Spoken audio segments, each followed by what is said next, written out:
Welcome back, it's Main the Giant, and I'm back with another video. And today we're going to talk about the three things that I hate about the UFC. Now, don't get me wrong, I love the UFC. Matter of fact, I arguably love it more than boxing. Now, I wouldn't put it that far, but I like boxing more than the UFC. But I love watching the UFC with John Jones, Israel Adesanya, and my personal favorite, Alex Pereira. But there's just three things I really cannot stand about the UFC that just makes me, it's just more like a pet peeve. And here's my top three. Number one, Dana White privilege. Dana White privilege is basically just because that Dana White likes you and you draws more attention in the UFC and you're a bigger star, you get more opportunity besides the people who actually deserve it. For example of this is back in the day, Brock Lesnar literally being 1-1 getting a UFC title shot. Anytime Conor McGregor comes back to the UFC, he immediately gets a title shot, or he becomes, or like an interim title shot. It's either way, it's either a big fight, but most of the time isn't. It's a title fight. Number three is John Jones and drug tests.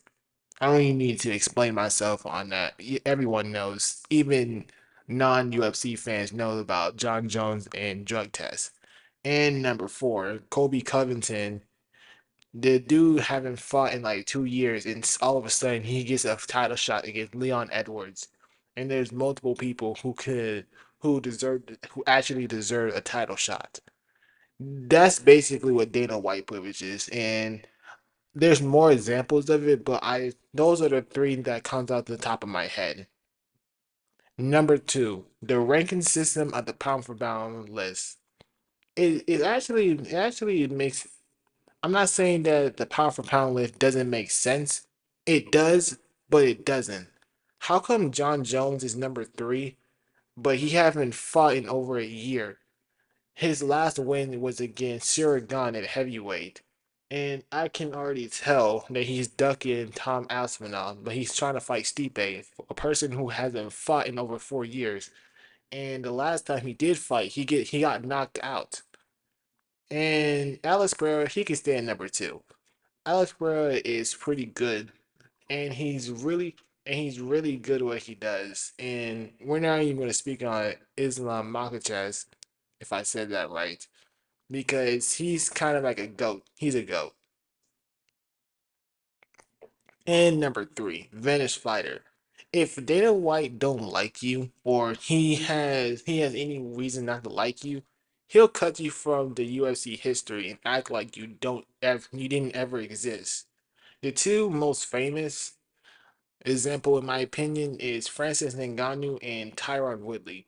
Now, Tyron Woodley, we talked about him in my channel, and if you haven't noticed, after his sixth fight losing streak, the UFC cut him, and he hasn't won a fight since. But it seems like that Dana White does everything in his power to make people seem like that Tyron Woodley never fought in UFC ever.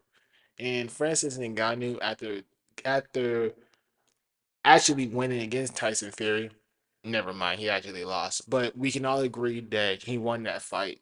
And getting knocked out between Anthony and Joshua, the UFC trying to make it seem like that Francis Ngannou never existed and he never fought here, even though that he fought there multiple times, dozens of times.